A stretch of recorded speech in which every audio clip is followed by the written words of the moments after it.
Muy buenos días a todos. Good morning, everyone. Welcome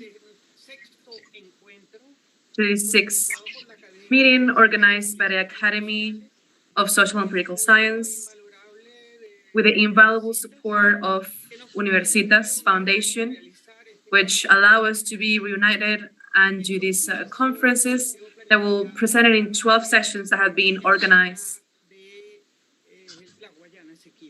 of the Essequibo territory. We have come along an important way of meetings, but today's session is centered in the Geneva Agreement regarding the controversy of the Essequibo. Let's remember that the object of these meetings is to make conscious and the subject to be of public known and to keep informed about these contents. I want to thank to the organizer of these meetings, to Dr. Héctor Faúndez Ledema, and equally to tell you that to project even more these meetings, these sessions, we count with the interpreter of the lawyer Mariana Scolaro, who to this way to share this information with professors, professionals, highly known and knowledgeable of the subject, to contribute with the defense of our territorial share to beyond our borders. I want to remember that you can ask questions through the chat. I hope that we have the time to answer them. I will appreciate if you refer from where you're writing from, or if you're gonna make any comments. The program of today is gonna be developed as follows. First, we'll have the opening of the act by the president of the Academy, and then the speakers will make presentations according to the sequence put forward in the invitation, and each of them will have 15 minutes with a few more minutes if needed.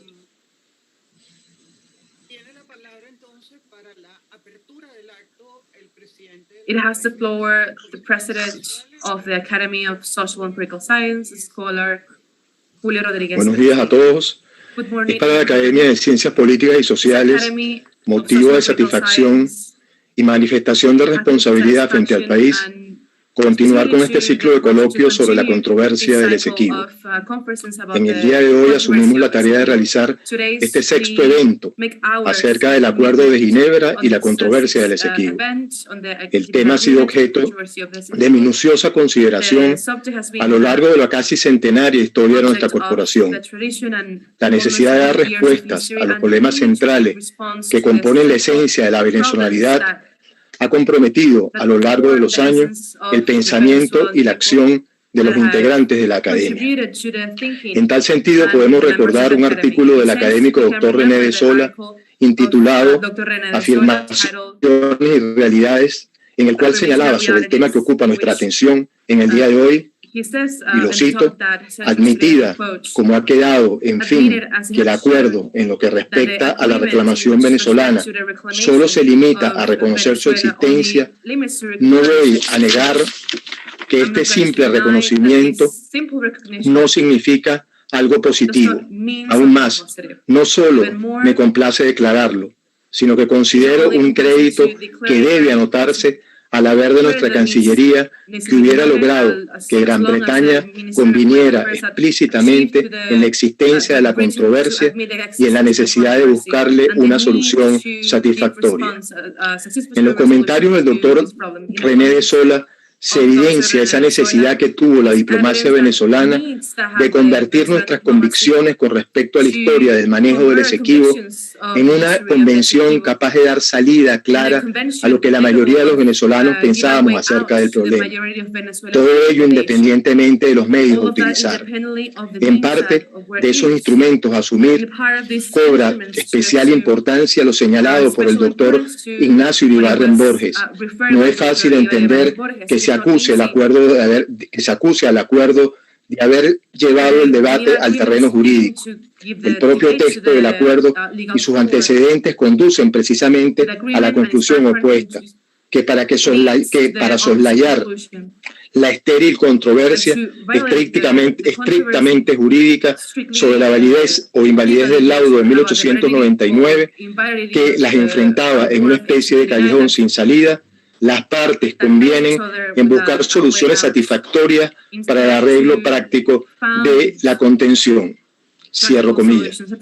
Más cerca de los tiempos actuales, el embajador Sadio Garavini de turno, ex embajador de Venezuela en Guyana, en un foro celebrado en junio de 2014, citaba sobre el tema en análisis la opinión de un importante partido político guyanés, Working People's Alliance, el cual indicaba que, y abro comillas, para el gobierno guyanés decir que considera al laudo de 1899 como una solución definitiva y después ofrecer en el acuerdo de Ginebra de trabajar para una solución práctica aceptable para ambas partes, fue muy poco inteligente.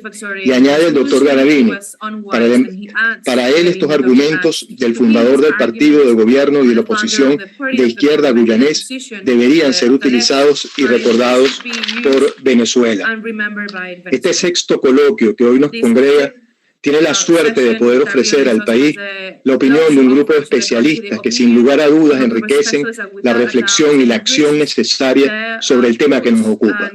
En este sentido, la Academia quiere manifestar su más profundo agradecimiento a Antonio Remiro Brotóns, a Emilio Figueredo, a Sadio Ganabini, a Carlos Romero y Juan Sainz por el apoyo brindado para la realización de este evento.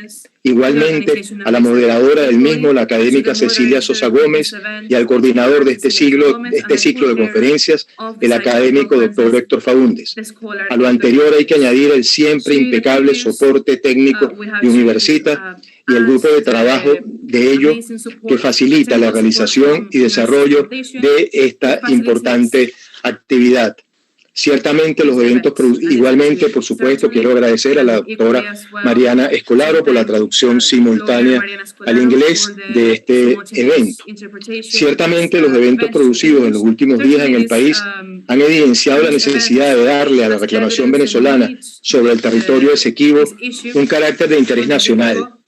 Esto no es el único, pero forma parte de esos elementos importantes para definir parte de lo que va a ser el futuro de las próximas generaciones de nuestro país. En este sentido, la corporación quiere agradecer la presencia de todos ustedes en un tema que nos compromete a todos los venezolanos con la misma intensidad y que en la medida en que estemos más cerca de la situación de tener que responder a la demanda de Guyana, y esperamos que esa sea la posición asumida por el gobierno, respetando las argumentaciones que haya a favor y en contra, pero manifestando lo que ha sido la posición de la academia en la medida en que estemos más cerca de ese evento. Creo que el ánimo de los venezolanos va a estar más cerca de lo que debería ser una solución a un problema que se ha convertido en un problema espinoso para todos los venezolanos y que pareciera a veces que complica un poco las realidades que tenemos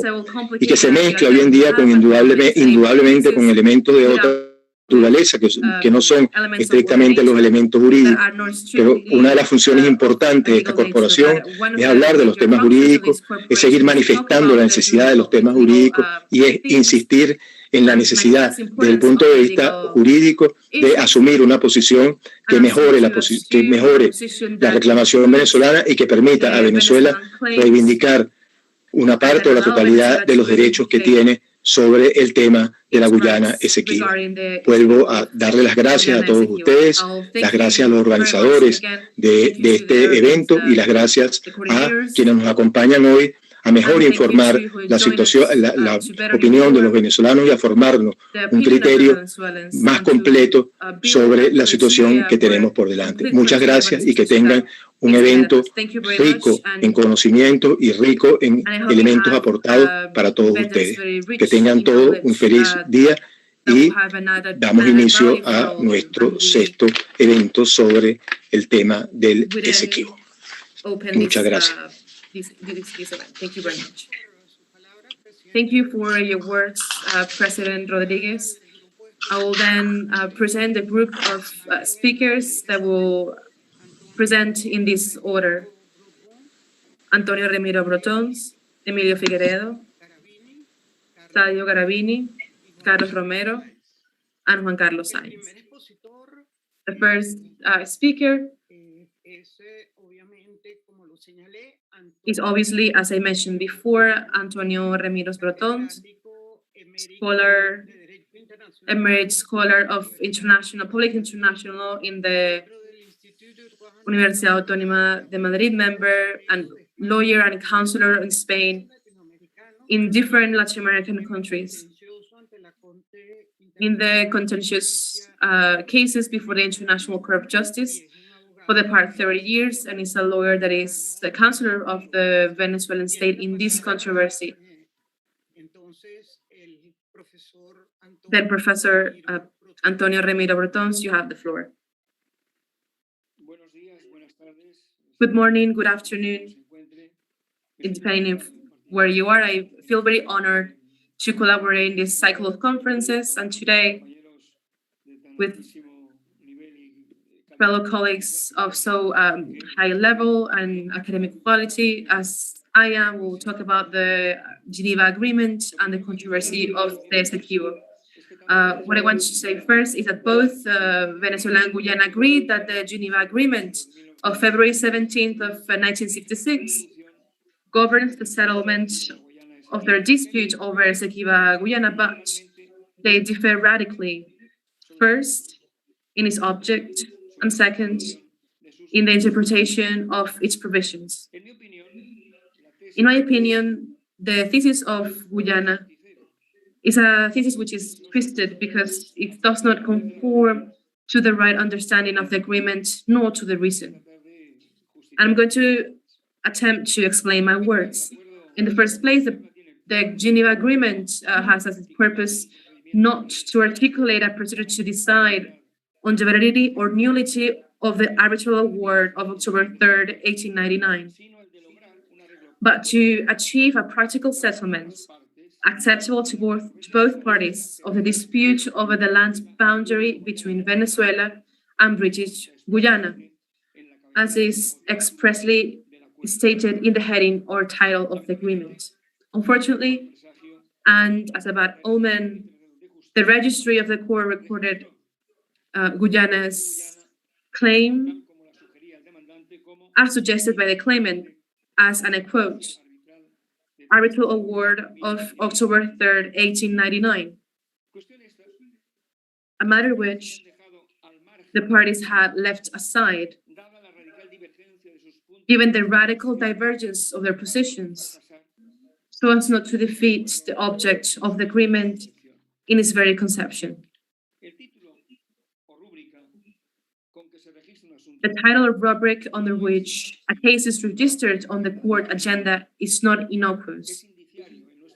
It is indicative of a partie pris in accordance with the object designed by the Cooperative Republic of Guyana, which does not correspond to the object, the territorial boundary dispute submitted to the means of settlement of the Geneva Agreement. Second, the Cooperative Republic of Guyana argued that the decision of the Secretary General of the United Nations back in January 2018 of invoking powers it understood to have been granted by the parties in Article 4.2 of the Geneva Agreement to refer the dispute to the court that was sufficient to justify its jurisdiction over Guyana's unilateral claim. Venezuela clearly and systematically opposed this interpretation. First, before the Secretary General himself and then before the court, and emphasized its disagreement by not appearing the proceedings open for this purpose. However, it submitted its reasons to the court within the framework of the obligation imposed of the same court by its statute, the Article 53.2, to verify its jurisdiction ex officio. In the judgment of December 18 of 2020, a majority of judges took the view of the Cooperative Republic of Guyana in affirming their jurisdiction to rule on the validity of the judgment of October 3rd, 1899. I refer in this case to the dissenting opinions of Judges Abraham, Benuna, and Gevorgian, and the statement of Judge Gaia to point out why the court should not have done so. With this judgment, the court inaugurates, and if I may, this irony, a new basis of jurisdiction, based not on the consent of the party, but on their mutual dissent. In other words, consent has been sold cheap in this case. A couple of years earlier, in the judgment of October 1st of 2018, dealing with the obligation to negotiate access to the Pacific Ocean, which confrontates Bolivia against Chile, the market conditions were apparently different, and consent was sold so expensive that it was unattainable for Bolivia. Chilean agreements and declaration reiterated over decades were a dead letter.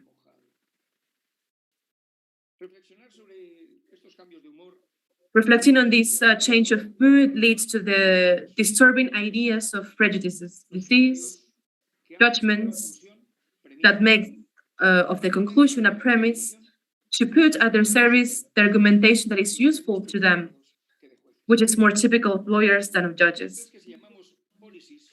It is true that if we call prejudice policies, the music sounds better. The interpretation of treaties and laws is an art. There are many ways of looking at law, and the interpreter and artist in the end can choose between the execution that best suits the result he's seeking. Every look has its public, its audience. This mistreatment of the former Yugoslavia accepted as a respondent, but not as an applicant in the various cases before the court, or the way which the court disposed of the claims brought by the Marshall Islands against the United Kingdom, India, and Pakistan over obligations relating to negotiations on the termination of the nuclear arms race and nuclear disarmament, may be suggested as examples of other prejudicial conduct, always within the law, but not always consistent. Turning to another issue, the question arises as to whether Geneva Agreement is a bilateral, simple, or compound agreement, such as the interest of Goya, or trilateral, according to the Article 6th Agreement entering into force of the date of its signature. This is February 17, 1966. In this sense, the status of signatory, contracting party, and party was one and the same for the government of Venezuela and United Kingdom. But what about British Guyana? According to Article 8, upon gaining its independence, the government of Guyana, and I quote,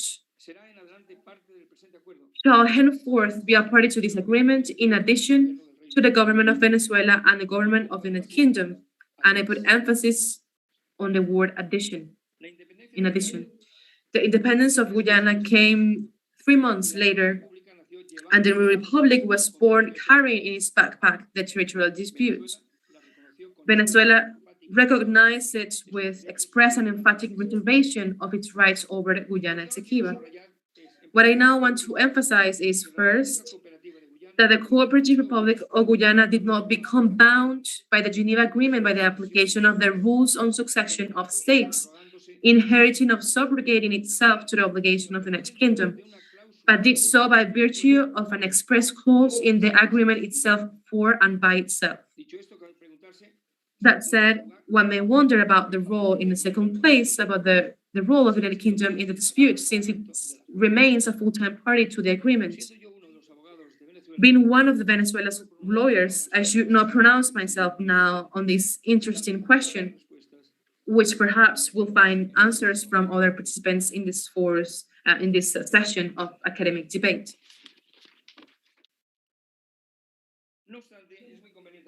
However, it should be recalled the Geneva Agreement was part of the decolonization process.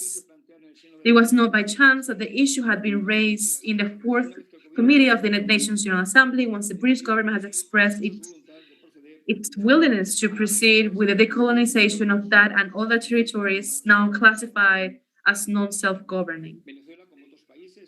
Venezuela, like other countries, such as the Argentine Republic and Spain, raised their claims in a decolonizing key, regardless of the validity or otherwise of the title under which the British Empire has settled over the territory claim.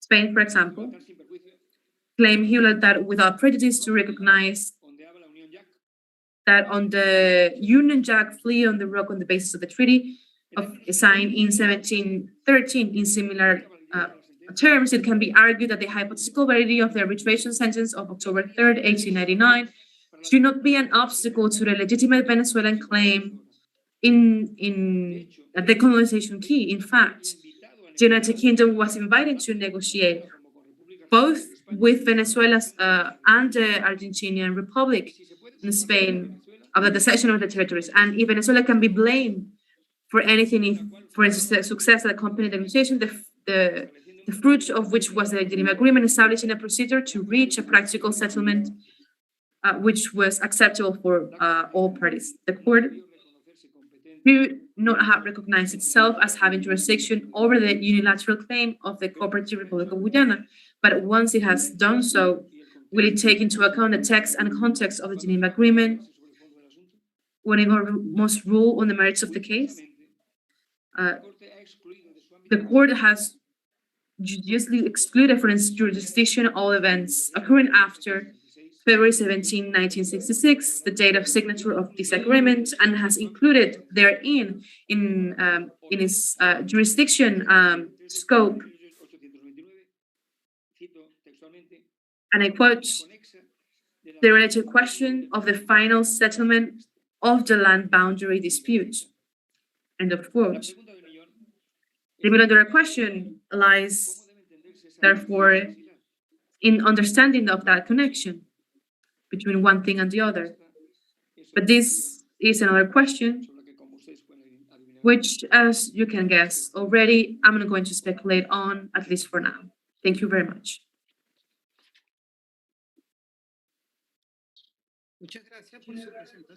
Thank you very much for your presentation, Professor Brotóns. Very interesting. Your thoughts that you leave up on the air about this issue. Now the second speaker has the floor, Dr. Emilio Figueredo, was professor of international law and international relations in the law faculty and the School of Political Science of Universidad Central of Venezuela. He's a doctor of jurisprudence of Sapiens of Roma, a research student of the University of Cambridge. He was a special ambassador of the United Nations for the application of the Geneva Agreement, main delegate of Venezuela of the third conference about the law of the sea. Dr. Figueredo, microphone is yours. Thank you very much, Cecilia. Thank you very much, the Academy, for inviting me to participate in this event. I salute to the audience, and I want to make a preliminary clarification. I have been hesitant to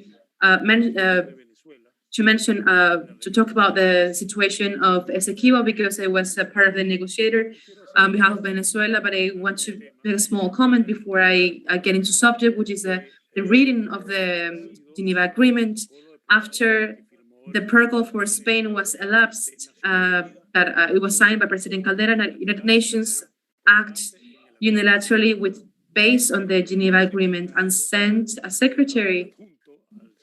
action secretary, the Ambassador Diego Cordobés, to visit the countries and formulate it on the basis of their opinion on Article 33 of the UN Charter, which is the mechanism established mechanism in the Geneva Agreement to propose a solution to the controversy without having the first stage of negotiation being successful. That taking me a long discussion with a long time good friend and negotiator, Sila Rampa, to reach to the conclusion that the proposal of the Acting Secretary of Nations, it was going to complicate instead of resolve the solution, because its proposition, I want to recognize to the audience, it had two stages. First, a conciliation tribunal that will determine the solution of the controversy. And in the case the parties did not accept it, automatically will go to an arbitration. Having said that, I want to begin now to what is my subject now. The question that interests us now, in view of the marches and counter-marches that have arisen recently on the question of Venezuela's eastern border, is to know and understand well what the Geneva Agreement meant. That took place on February 10th of 1966 during the presidency of Dr. Raúl Leoni, and which was signed by the then Foreign Minister of Venezuela, Ignacio Iribarren Borges, by Michael Stewart, Secretary of State for Foreign Affairs for the United Kingdom, by the Prime Minister of Guyana, by then not independent yet, for Borges, although the history is much longer, since the Spanish Crown delimited then capacity of Venezuela. Our current border reality is based on that now more than 50 years old Geneva Agreement. In first place, it's good to give a brief explanation of background leading up to the previous regrettable Paris Accord of 1899. One of the most serious conceptual mistakes in the claim to the so-called Essequibo territory has been to insist that the boundary is at the Essequibo River.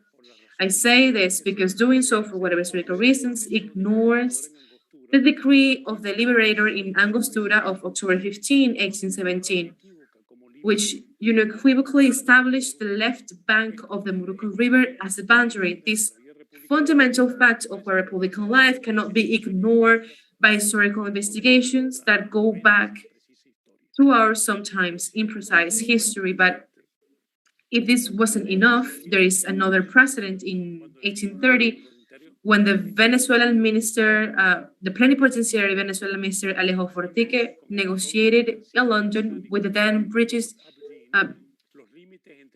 Minister of Foreign Affairs, Lord Aberdeen, the limits between the English colony and the Republic of Venezuela, and reached an agreement with him that a dividing line will be at the Morocco River. Of course, as has always happened in our history, the Venezuelan Congress and public opinion of the time rejected that agreement that corresponded to what was set by the father of the fatherland, because they insisted that the limit should be in the Essequibo River. And from that moment, the history of these possessions begins. I'm going to spend this question with the different borders lines that the Prussian geographer Robert Schomburg drew in various maps, because it is obvious that this responded to British interest to expand its limits to the Orinoco River, since in his geopolitical vision of the time, his goal was to control the mouth of the main rivers, to control trade.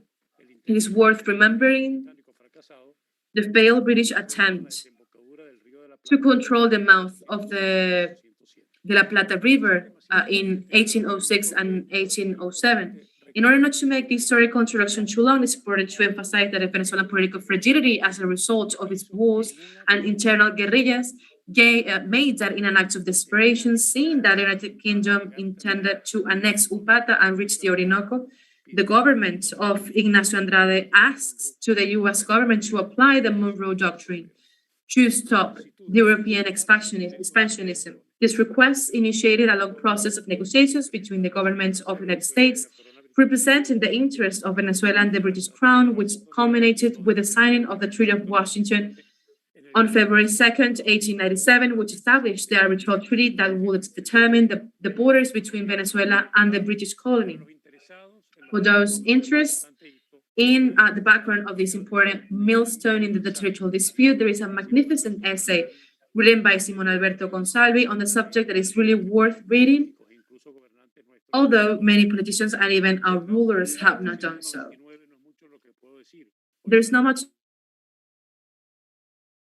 to say today about the 1899 award, except that it was in England's favor, and that in Caracas, sadly, they celebrated with champagne that they had not taken the Orinoco from us, and that although there were protests over time, particularly during the government of Juan Vicente Gómez, the award was accepted by fixing the so-called Trifinio point, which marks the meeting point of the territories of Brazil, Guyana, and Venezuela. Unfortunately, this will not be the only act of the Venezuelan state with which the unjust arbitral decision was recognized. The claim arose after the Venezuelan government became aware of the papers contained on the will of Severo Maret Prevost, who had been Venezuela's counsel in the ill-fated award. It is a famous memorandum left to Judge Schronitz to be published after his death. This document explains the connivance of the president of the arbitral tribunal with the British arbitrators around the United Kingdom, the whole territory, with the possibility of renouncing the mouth of the Orinoco if the decision was taken by consensus. The American judges consider that although the judgment was manifestly unjust, at least it guaranteed our country the control of the mouth of the Orinoco. In fact, in Venezuela's petition, according to Malet, the boundary proposed by our country was again Moruco River and not the Essequibo River. The Moruco is the permanently border limit forgotten by many Venezuelans who should know it better. In the 1960s, when the memorandum became known, the government of President Rómulo Betancourt activated through Venezuelan diplomatic channels the issue of the claim to the Essequibo territory to consider that the award of 1889 was null and void. The first person to raise this issue at the United Nations was Ambassador Carlos Chá Rodriguez. It was him and the then foreign minister who at the 17th session of the United Nations General Assembly made a denunciation public. Later, during the presidential term of Raúl Leoni, negotiations with the government of the United Kingdom began and culminated with the signing of the treaty on February 17, 1966, in the city of Geneva, Switzerland. It was signed for Venezuela by Foreign Minister Ignacio Iribarren Borges, for United Kingdom by Michael Stewart, and the Secretary of State of Foreign Affairs for Borges. This treaty is one of the great achievements of Venezuela diplomacy, since it managed to give legal form to the Venezuelan claim about the dispossession of which we were victims by a rigged arbitration. However, we must be very careful in considering that this treaty is only favorable to Venezuela.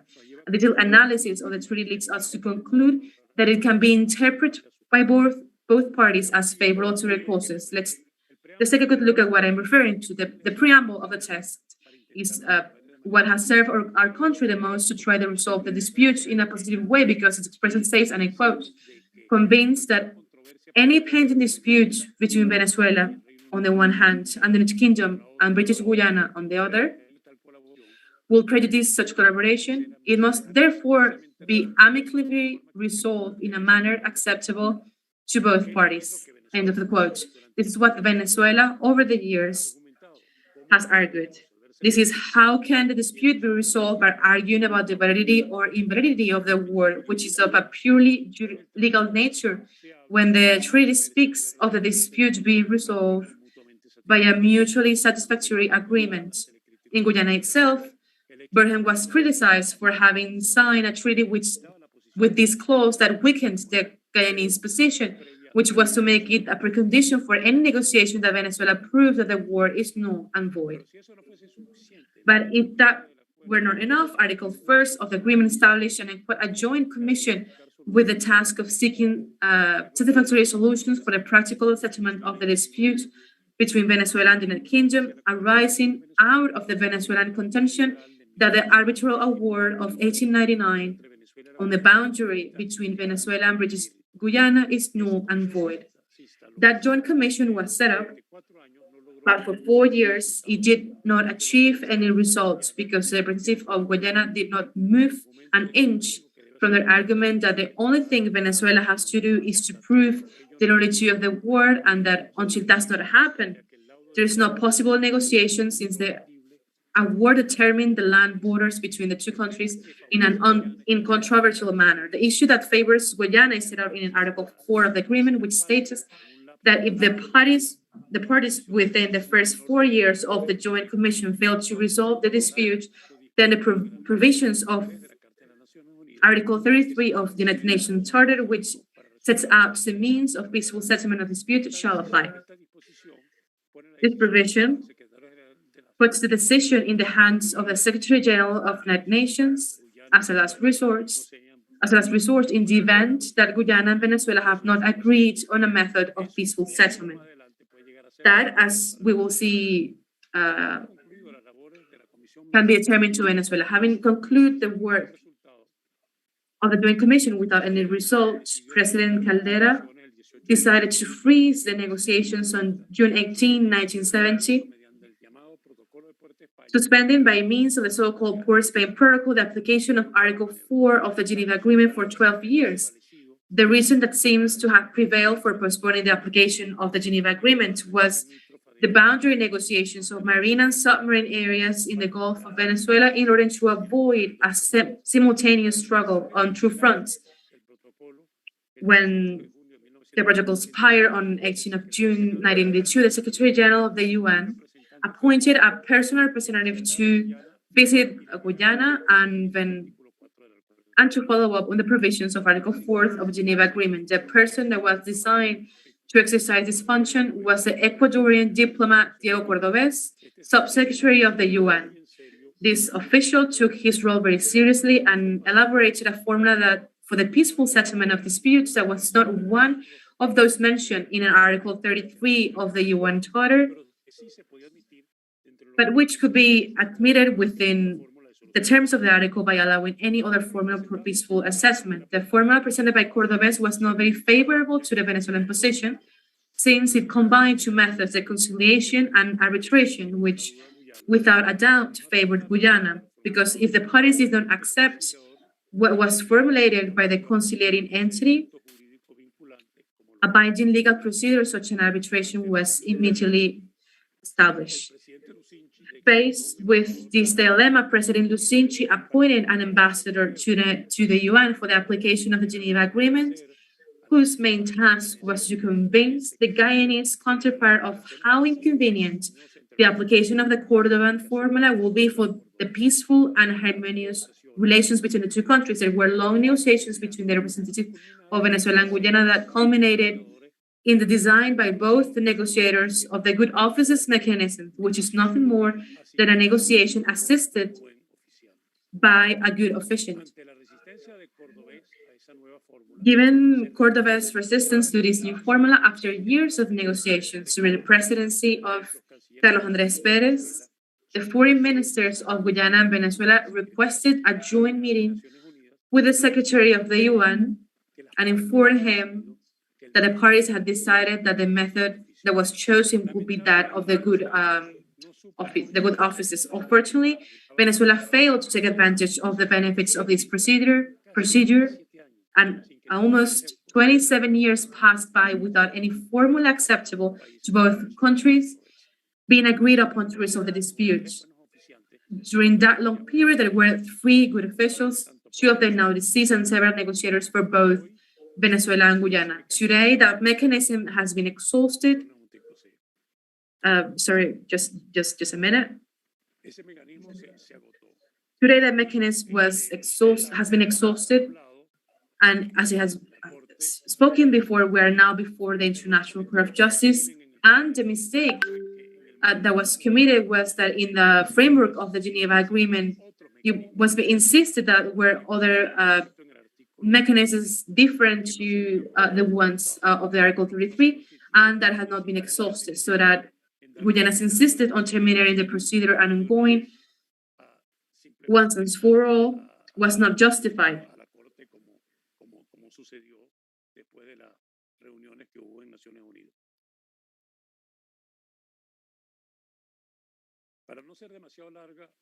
To not make this too long,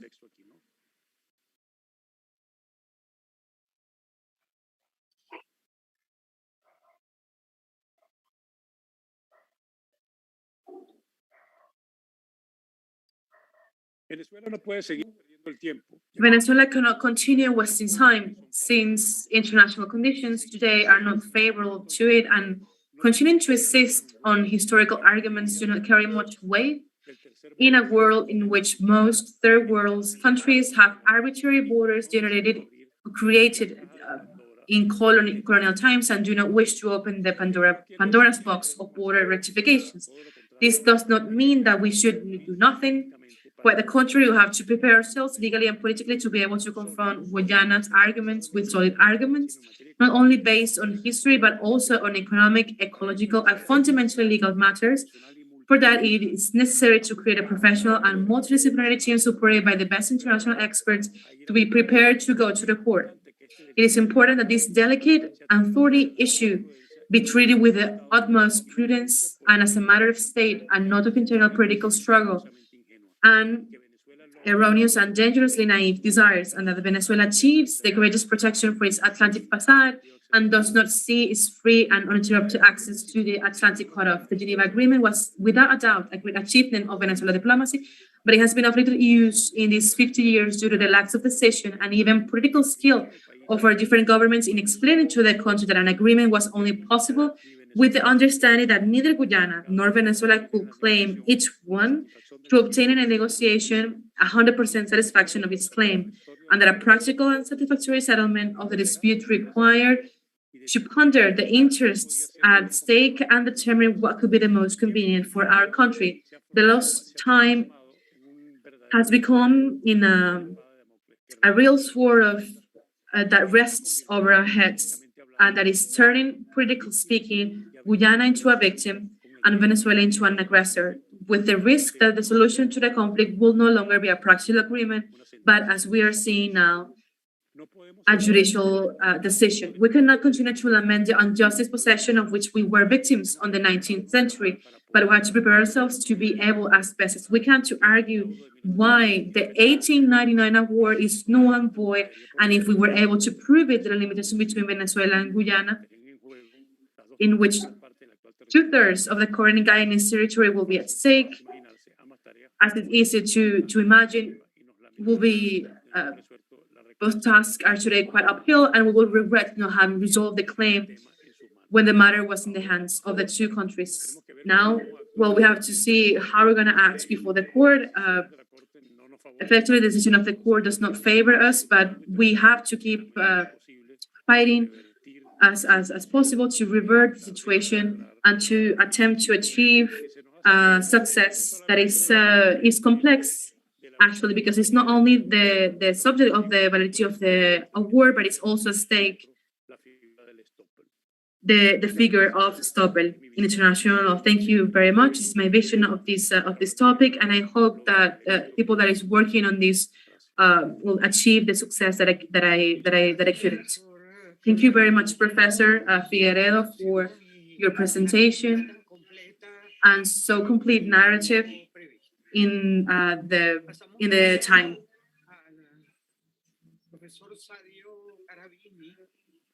We now go to Professor Sadio Garavini, who is our third speaker, and he's the Doctor of Political Science. He was Vice Minister of Justice. He was Ambassador of Venezuela in Guyana, Guatemala, and Sweden. At the Center of International Relations of University of Harvard. He's a Fulbright Scholar, University Professor. You have the floor, Professor Garavini. Thank you very much, Cecilia. And of course, thank you for the Academy for this effort that it has made in the subject of the claiming of Guyana Essequibo. And without further ado, I will make my presentation. In 1962, given the announced imminence of Guyana's independence, within the framework of the British decolonization process in the Caribbean, Venezuela reactivated its claim over the territory of Essequibo, Guyana. After 4 years of negotiations, on February 17 of 1966, Venezuela, Great Britain, and British Guyana, which after independence acquired the name of Guyana, signed the Geneva Agreement. And as it's been said, from that date, the Venezuelan claim to the territory of Essequibo has had this treaty as its fundamental legal and political framework. In the preamble of the Geneva Agreement, it is stated that any dispute between the parties shall be amicably settled in a manner acceptable to both parties. In the Article 1st of the agreement, we read a joint commission is hereby established to seek satisfactory solutions for the practical settlement of the dispute between Venezuela and the United Kingdom, arising out of the Venezuelan contention that the arbitral award of 1899 on the boundary between Venezuela and British Guyana is null and void. Since 1966, officially, Venezuela and Guyana have maintained two mutually exclusive interpretations of the Geneva Agreement. Guyana maintains that the object of the agreement is, in the first place, to establish the validity of the Venezuelan contention that the award is null and void. It will therefore be essentially legal dispute, and the possible results of the dispute thus defined will be either the affirmation of the validity of the award and thus the cessation of the Venezuelan claim and the consequent consecration of the existing status quo, or the recognition of the nullity of the award and thus the opening of a new delimitation process. Such a new process should then, according to Guyana, be based on the original arbitral compromise, the Treaty of Washington of 1897. Venezuela, for its part, claimed that it makes no sense to propose a practical and mutually satisfactory solution to a strictly legal dispute. Moreover, a joint commission is a purely political institution and could hardly be expected to give a legal opinion, especially as the parties themselves are members of this commission. If this mandate was legal, the commissioners will find themselves in the untenable position of being both judge and party. Negotiating the validity or nullity of an award, even more so in a joint party commission, is inconceivable. The legal reason is not negotiable. One either has it or not, or does not have it. And diplomatic negotiators will hardly be entrusted with the function of adjudicating rights. Therefore, for Venezuela, the agreement sets aside the fraudulent award of 1899, and its objective is the practical settlement of the dispute. Indeed, if the Guyanese position is the dispute is limited to establishing the validity of nullity of the award, at first sight, one would not understand why Guyana have agreed to sign the Geneva Agreement. It should have insisted on going to the International Court of Justice at The Hague. There is no doubt that legally for Guyana, the Geneva Agreement was unnecessary and deleterious. Teddy Hagen himself, the late former president of Guyana and founder of the current ruling party, opposed the signing of the Geneva Agreement, and in his work, The West on Trial, says that with the Geneva Agreement, I insist, Guyana granted recognition to this spurious Venezuelan territorial claim, and what had been a closed case since 1899 was reopened. Rupert Rupnarain, leader of the WPA party and recently a minister of the President Granger, in a statement said the following: the signing of the Geneva Agreement by Guyana places our country in a situation which considerably limits our freedom of action. For Guyana to insist now on interpreting the agreement as a mere instrument to ratify the 1899 award, which was challenged in Geneva in 1966, will severely try the patience of all concerned. It is time to tell the world that Guyana is engaging an enormous self-deception by claiming that its position is a firm defense of the 1899 arbitration award. The government of Borgo must explain to the Guyanese people and the world, especially the Caribbean, what intention had to agree in 1966 that a dispute should have been resolved in a manner satisfactory to both Venezuela and Guyana. Since in 1966, the award was no longer satisfactory to Venezuela, and by the very evidence of the Geneva Agreement, that was well known to Guyana, it is for the Guyanese government to say what it meant by a practical solution to the dispute. for the Guyanese government to say that it regarded the 1899 award as a definitive solution, and then to offer in the Geneva Agreement to work towards a practical solution acceptable to both parties was very unwise. No amount of cover-up can hide the fact that the regime made a serious mistake. I repeat this said by a minister of the government of Guyana, and the previous was the founder of the fatherland of Guyana, the former president of Guyana and the founder of the political party. We should ask ourselves whether these arguments from a former president and founding leader of the ruling party were used before Ban Ki-moon Guterres and the ICJ itself. The reasons for Burham signing of the Geneva Agreement are to be sought at a political level. The Great Britain saw in the Geneva Agreement as an elegant formula to wash its hands and leave the settlement of the dispute to the parties most directly involved. Therefore, the British government exerted strong pressure on Burham, especially by linking the granting of the independence acceptance on the Geneva Agreement by the Guyanese government. Let us recall that the Great Britain granted independence to Jamaica, Trinidad, and Barbados in 1962. Guyana, the fourth of the so-called big British Caribbean states, was granted independence only in May of 1966, a few months after the signing of the Geneva Agreement. Indeed, Burham perceived the independence as a priority objective in terms of maintaining power.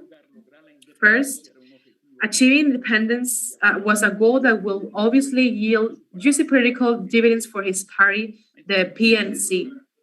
Secondly, Burham, from the outset, presented the limitation to his autonomy of action, implied by the continued presence of the British government in its role as a supreme arbitrator of the rules of the game in the Guyanese political system. The disappearance with the independence of the in the scene by the Great Britain will allow the modification of those rules of the game, especially the electoral ones, in a sense that is favorable to the interests of his party. Let us remember that Burham's remaining in power until 1992, basically through many electoral frauds. If the Great Britain was there, we have recognized that the English at least count the votes, and it must be.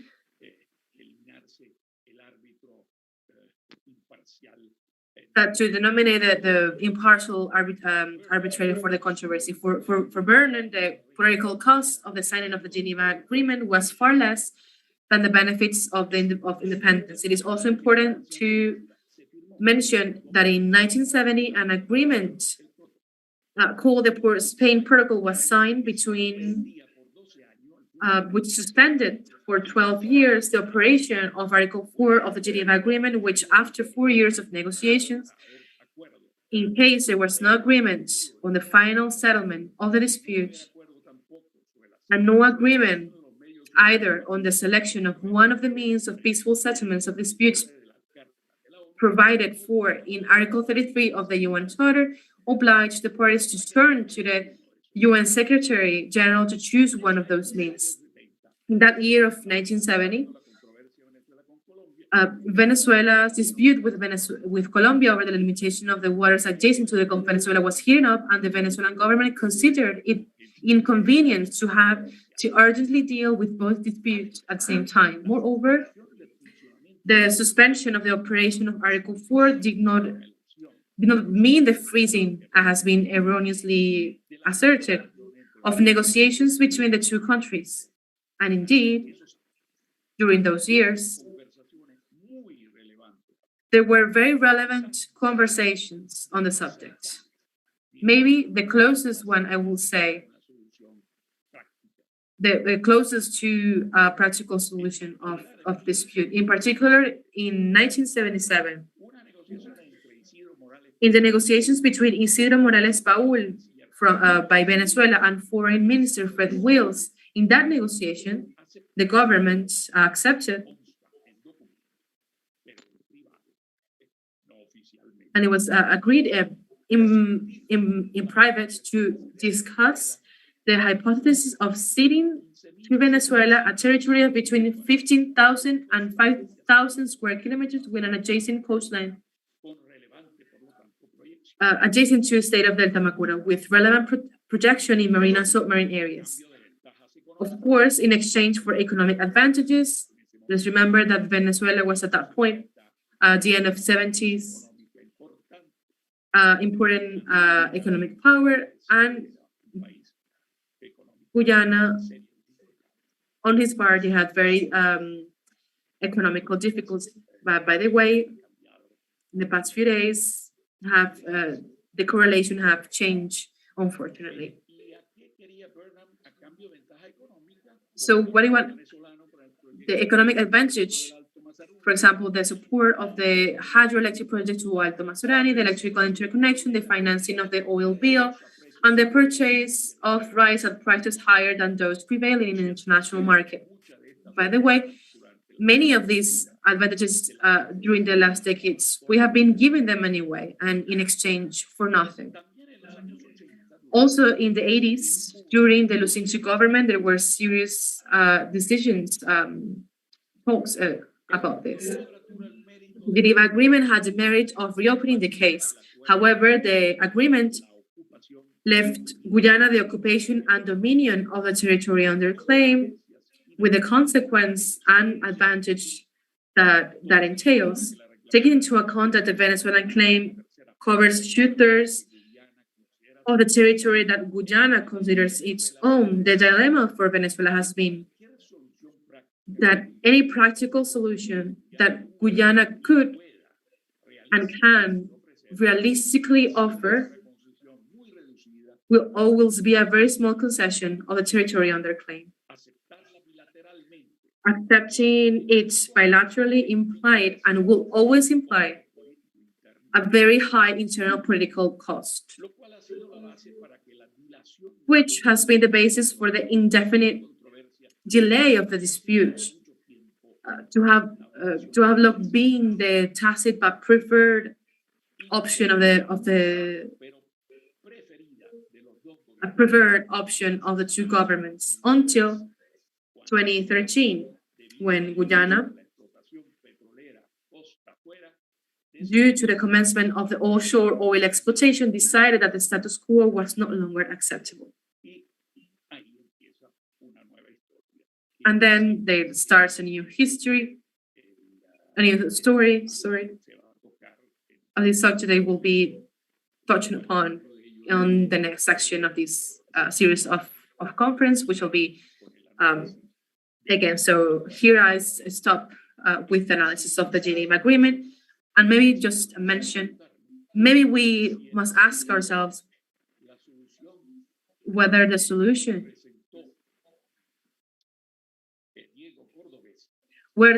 was presented by Diego Cordobés, viewed today, wouldn't have been a much better solution, implying third parties, because the solution of this problem bilaterally, as I was saying, is very, very difficult for political reasons, not just for Venezuela, but also for the internal table of negotiations of Guyana in terms of the intervention of third parties.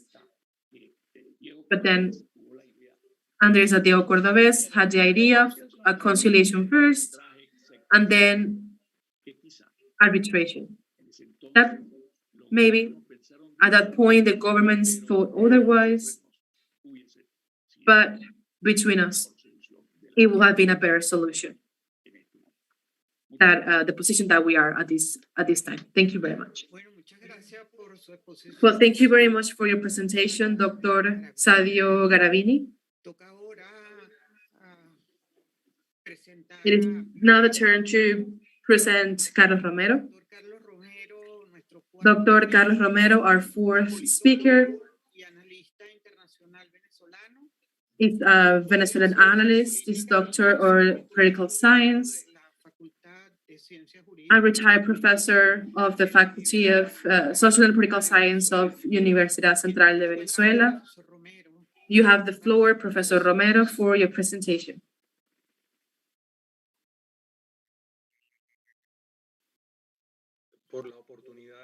Thank you very much for the opportunity to participate in this event and share with other recognized professionals in this very interesting topic, which is the topic of the Geneva Agreement. As I am a politologist, I will focus on the point of view of power and not before from a legal nature discussion. So yesterday I went in relation to the dimension of power, meaning that the wind was in favor of the Geneva Agreement for three reasons. First, who was going to represent Guyana that was about to get independence? Ida Borham. Borham was a political leader that has broken up with the popular party, the PPP, and was created on his own to amount to a man of confidence that was brought to the nations, a country that has a fundamental role in this situation that brought to the Geneva Agreement, as it has been demonstrated in a documentation that fundamentally comes from the CIA. The operation to dispossess from the power and to put in power for him had its logic on this context of this win on power. What is the condition of these wins on power? In the first place, the external policy of Venezuela has reached maturity enough. Let's remember that in the context of the Cold War, and Venezuela played a very important role, and the Caribbean in relation to their encounter with Cuba, because Cuba not only has a repercussion on its own of what it meant, the Cuban Revolution, but it had a process of intervention in some countries, included at the first place Venezuela itself, and then the Dominican Republic, and then other countries of the Caribbean that were about to get an independence or were already independent. That was the case of Trinidad and Tobago and Jamaica in 1962. Then that wind that was in favor makes of the maturity of the external policy of Venezuela that origins a favorable framework for the United Kingdom to accept the possibility to reach the Geneva Agreement. Also, from the point of view, the internal point of view, as I was saying, the fact that Borham has become a man of trust, and he was become to the first minister in the context of the Westminster model, and then in the 70s under the president of Cooperative Republic. Then, as Borham being a man of trust, he will contribute to Guyana at this point, and the government of Guyana will be willing to support the Geneva Agreement. Then, from the international point of view and the domestic point of view, all these conditions were given for a country as Venezuela that is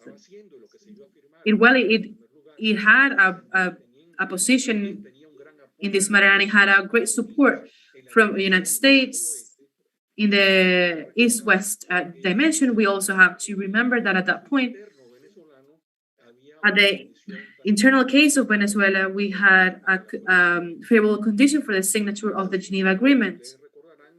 Not it was, as you remember, the case of the for Spain protocol that had a lot more discussion and more differences in relation to the internal political elements in question. But if we revise the acts of the National Congress at that time in 1965, 1966, and forward, the majority of senators were in favor of the Geneva Agreement signature. So with those wins in favor was the previous background as a space of the favor the Geneva Agreement. Us now, after many years, we have the tendency to reinterpret the international context and the domestic context, both in Venezuela and Guyana, with the eyes of the experience, with the eyes of the current times. And this is kind of dangerous point of view. In the first place, the thesis that Venezuela rushed, we could call to block the possibility of the independence of Guyana in 1962 was welcome for the government, especially the Chavez government. The Geneva Agreement was a nefarious decision for Venezuela. That was one of the first elements that have prevented to really study the internal conditions of Guyana at the moment that the agreement was signed. And second current condition that also prevents properly knowing the context of the Geneva Agreement is the study of the external policy of President Rómulo Betancourt and Raúl Leoni, because we have the tendency to idealize both the external policy of the foreign policy of Betancourt and Leoni. They have a lot of time, much difference. I'm very curious to think in relation to Colombia, in relation to Guyana, in relation to Colombia and Cuba and the United States. There were differences in the government and also, of course, in the parliament itself that were not important in the case of the Geneva Agreement. So we have the tendency to think there was some sort of unanimity and a foreign policy with national interests, and no, that's not the case. The signature of the Port of Spain Protocol, that was not the case.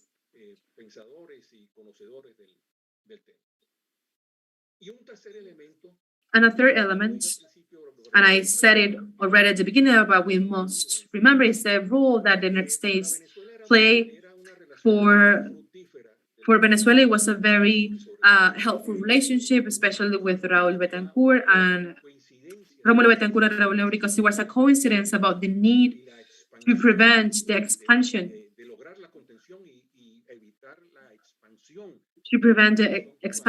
of the Cuban Revolution, not only Venezuela, but also in other Latin American countries, in particular the young countries that were at that moment in the process of independence.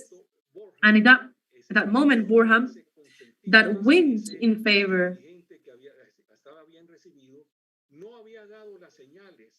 he hasn't given the signs that from 1969, 1970, we're going to change its opinion in international matter. Not only he created the Cooperative Republic of Guyana, he didn't go out of the British community, but from the model of Westminster, but to reach to the third world, reach out to Africa. He has a close reach to Cuba as well. Even he borrowed its territory for the Cuban troops to have a technical stopover.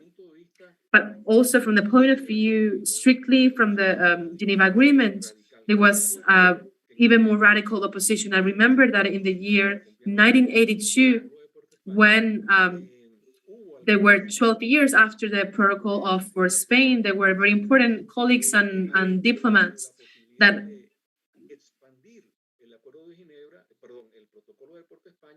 made the claim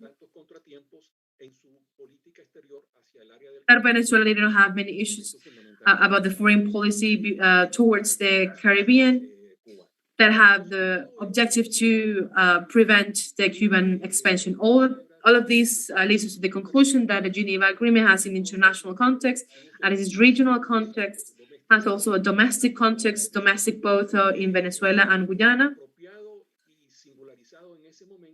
that has been appropriate as singers at that moment, and we have to make a good effort to recognize what was happening in that moment and not to try to interpret with the eyes of the 21st century.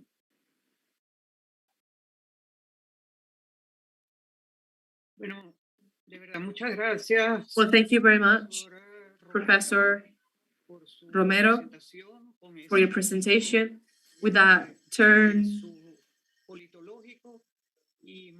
and your political background, and we thank you for it. We're going to close then the presentations of this sixth meeting, giving the floor then to Professor Juan Carlos Sainz, who is a lawyer, specialist in international law and doctor in law by the Universitas Central of Venezuela, master of the University of Oxford, researcher of the Institute of Public Law of University Central of Venezuela, now professor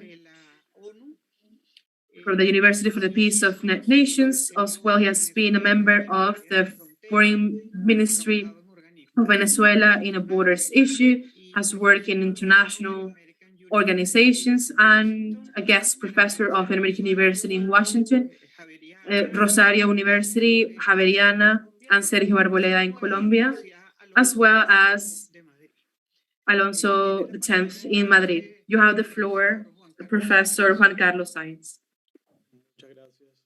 Thank you very much. Good morning or good afternoon, depending on where we are located. I would like to begin by thanking the Academy, especially Professor Héctor Faúndez Ledesma, Professor Cecilia Sosa Gomez, for the opportunity to participate in this important effort to reflect on this issue so important for the life of the Republic. This time I will talk about the Geneva Agreement, and it has been said today is a treaty signed, international treaty signed that has complied with the provisions of the Vienna Convention of the Law of Treaties of 1969 in Article 2. The Vienna Convention it will be a key element of what I want to share today. I will also like to reiterate that the method of analysis I will use will be strictly legal, specifically based on international law. Because as we have heard today, many decades, Venezuela has debated this controversy in the light of history, geography, or politics. To mention some of the disciplines to have addressed this issue, but my intention today is to give it a legal analysis strictly. The Geneva Agreement has been a treaty full of controversy on all its parts. That is why this first decision of the International Court of Justice and the resolution of the case between Guyana and Venezuela brings an interpretation to the provisions of the case, which we have never had before.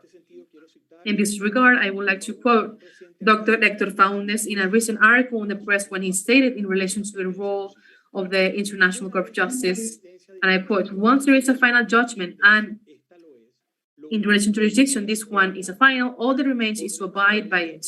I must recall that we can keep discussing in coffee shops and in classroom if the court has reason or not, but in practical terms, it serves no useful purpose to insist on a point that has already been decided, and Venezuela did not defend or explain in the court because it did not appear in the proceedings before such a court. End of the quote. Treaties are an evolution of the law of obligations and are nourished in their conception and structured by the general theory of contracts. This relationship with domestic law is an inherent fact of international law, which as a discipline is much younger than other areas of law and which draws on them for its growth and interpretation as established in Article 38.3 of the Statute of the International Court of Justice itself, when it mentions, quote, "the general principles of law," end of quote, as an auxiliary source of interpretation and not of the general principles of international law. We can agree in general that the various theories that systematize the elements of the contract describe the presence of three elements. The subjective element, which expresses the manifestation of the will of the subject in the contract. This objective element, which refers to the production of a legal consequence. And finally, the normative element, which refers to recognition by the legal system to the procedure of creation of the contractual rule.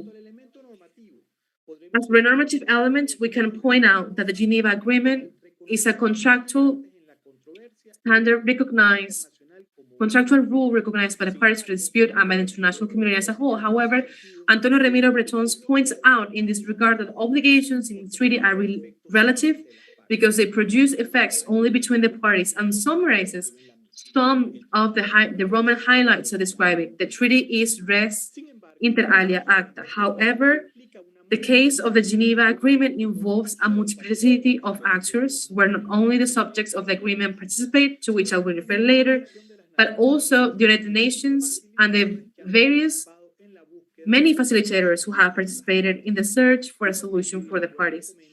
Likewise, the agreement in question has been used by Venezuela on several occasions before international actors to warn of the inconvenience of carrying out activities in the disputed area. Secondly, I would like to refer to the object of the agreement, or the second element of the contract theory. In this case, we have the first reasoning given by the court.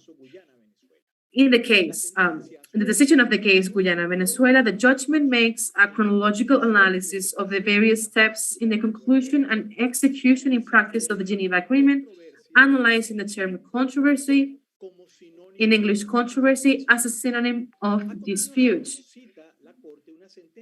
It then cites the court, a judgment of the Permanent Court of International Justice of 1924 to explain, quote, a disagreement on a question of fact or law is a conflict of legal views or interests between two subjects, and end the quote.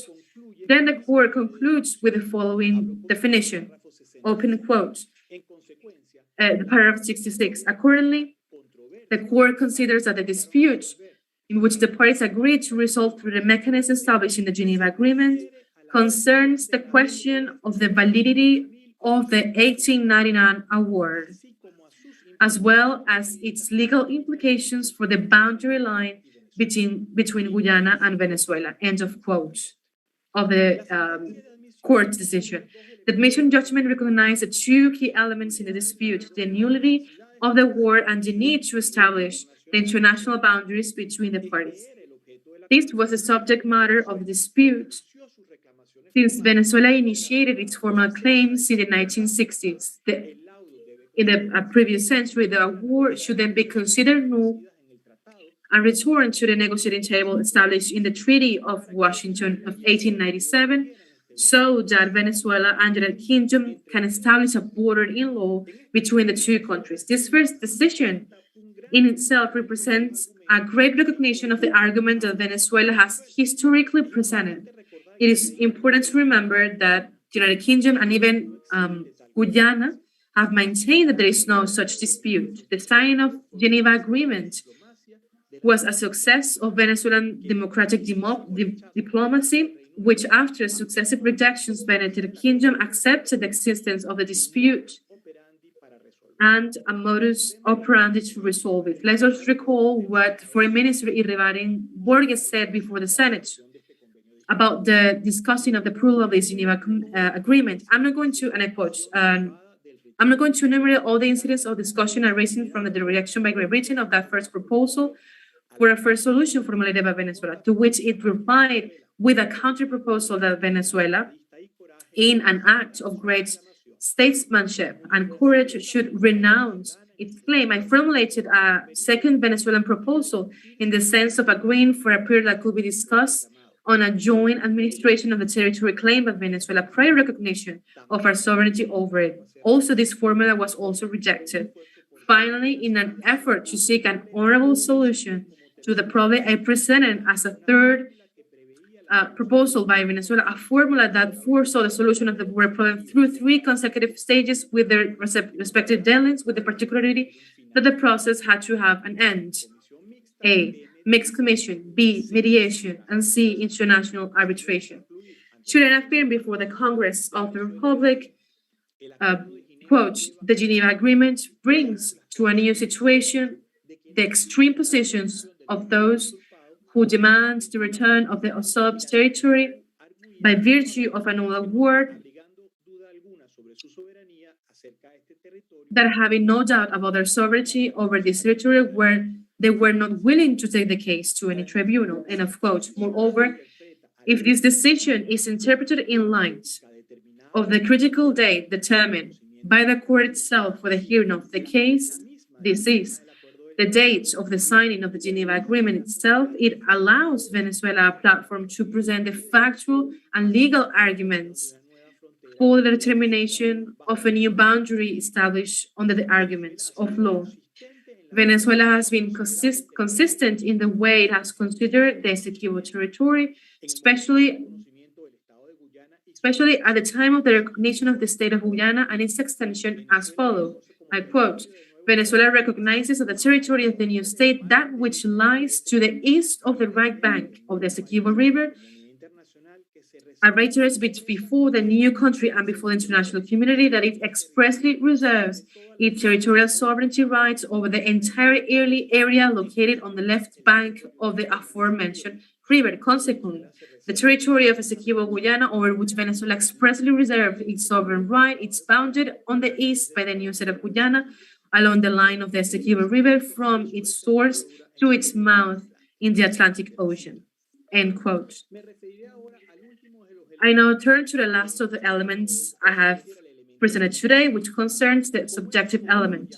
As we have already pointed out several times in these comments, the Geneva Agreement was signed on February the 17th of 1966 between the United Kingdom of the Great Britain as the rubric of Michael Stewart as Minister of State and for Borham, Prime Minister of British Guyana, and by the Venezuelan Minister of Foreign Affairs, Ignacio Ibarra Borges. At the time of the signing, Guyana was not a subject of international law, and the signing by the Guyanese leader Force Borham was done as a representative of a subnational entity within the British Empire, the colony called British Guyana.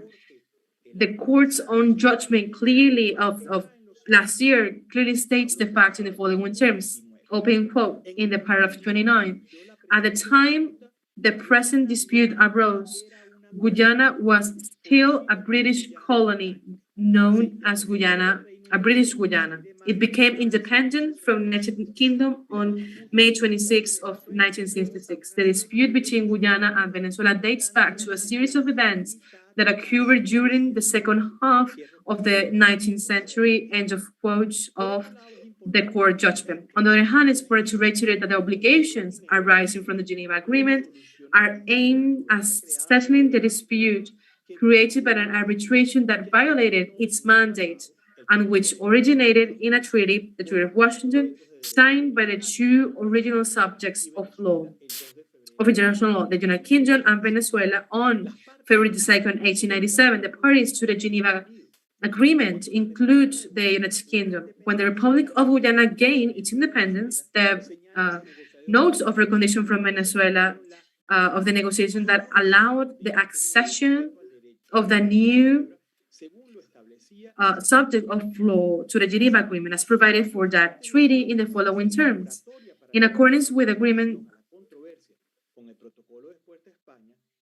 so likewise, when the parties decided to establish a moratorium on the search for a solution to the dispute with the Port Spain Protocol of 1970, the signatories were the government of Venezuela, the government of Guyana, and the government of the United Kingdom. I will also like to draw attention to the fact that the International Court of Justice, in the second resolution that it addresses the dictum of December 18, 2020, unanimously established a critical date for the jurisdiction of the case in the following terms. I quote, unanimously decides that it has no jurisdiction to entertain the claims of the Cooperative Republic of Guyana based on events occurring after the signature of the Geneva Agreement. Thus, the court unanimously, including the ad hoc judge appointed by Guyana, the Australian Hilary Girlsworth, established a date from which the court will hear the case. These dates could represent an important change in the strategy of the case, because the use of this date could leave the national representation of the Cooperative Republic of Guyana in a difficult position, since the court had decided that it would not enter into the analysis of events that occurred after the signing of the agreement, which will include the independence of the plaintiff.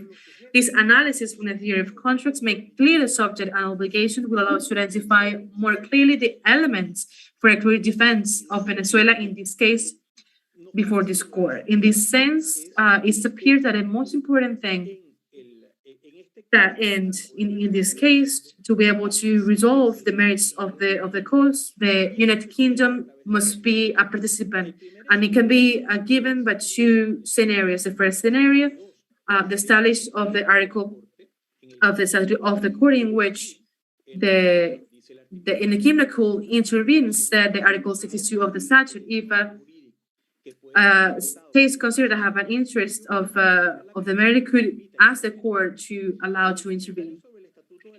In a comment of the statute of the International Court of Justice prepared by the Zimmerman and Tomomucho, they point out related cases related to borders in which they have requested the participation of third parties, Italy and the Libya-Malta case, El Salvador into the Nicaraguan states, and Nicaragua in the Gulf of Fonseca, case between Honduras and El Salvador, as well. However, in this case, it will require action by the Kingdom in order to reactivate its intervention. In the case motu proprio or other requests in the former column. In the second scenario, Venezuela can take initiative to countersue the United Kingdom so that in the framework of the process, it can present its arguments and establish legal and historical responsibility in the case. The counterclaim is provided for the Article 80 of the Rules of Procedure of the Court in the following terms. A counterclaim may be filed provided that it has a direct connection with the subject matter of the claim of the other party and falls within the jurisdiction of the court.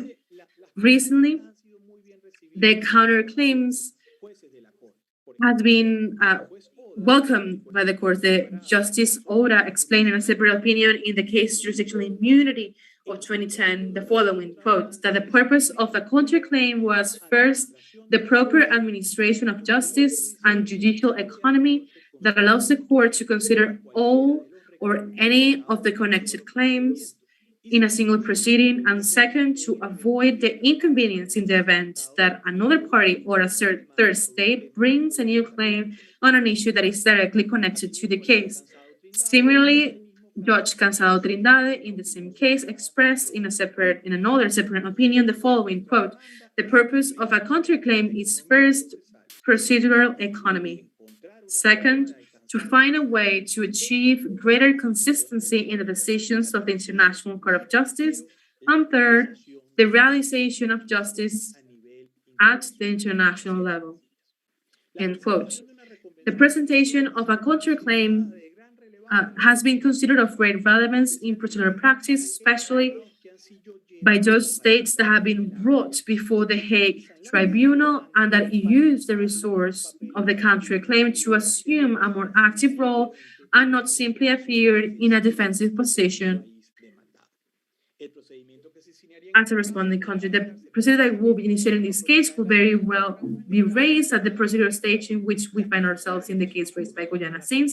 The counterclaim would oblige the court to follow up and evaluate the manner in which it will be the respondent's opportunity to respond to the case. This option should not cause Venezuelan resentment, since the obligation to go to the court is present in the Geneva Agreement signed by the United Kingdom, and the democracies of the world look with confidence to the solution of cases by international bodies which resolve them impartially and under the rule of law. Thank you very much again to the Academy, for my colleagues, and especially for the moderation of Scholar Stila Sosa. Well, I was consulting if we had questions through YouTube or the chat. I had not received response. It appeared that all presentations have been very clear, very complete, even very interconnected between each other. I think we have had a great conclusion of this morning, full of knowledge, analysis, questions, thoughts. Really, on behalf of the Academy, I want to thank you, all of you as panelists today, the commitment that you have in this cause of Venezuela, to Universitas Foundation in the person of Julio Alejandro Perez, who conducts this foundation, to lawyer Mariana Escolaro, who supports us ad honorem to this interpretation, simultaneous. All of you have joined us, and seeing that President Julio Rodriguez is with us, even though when I had a delegation to conclude this event, I would like to give the floor to the President for him to close this event. Bueno, quiero agradecer, ratificando lo que dijo Cecilia, agradecer a todos los participantes el haber dado su apoyo a la academia y al país en este evento que hemos tenido el día de hoy, que además lo hemos desarrollado dentro de todo lo pautado. Yo había pensado, porque tengo una reunión cerca de las 12, en retirarme antes, pero quiero agradecerle a todos los participantes el haber respetado los tiempos y haber dado excelentes exposiciones sobre todo lo que está aquí involucrado. Y que, bueno, ya tendremos la publicación de todo esto, con lo cual esperamos dar un aporte adicional al país en la defensa de sus intereses en un tema tan complejo como el que hoy nos ocupa. Y la academia sigue cumpliendo con el país, sigue cumpliendo con su deber de tratar de informar y de coordinar desde el punto de vista legal, que es básicamente su función, las acciones correspondientes para la mejor defensa de los intereses nacionales. Muchas gracias y que tengan todos un feliz día. Thank you very much and have everyone a very good day. Thank you very much. Until next month, second Thursday of the month. Thank you very much.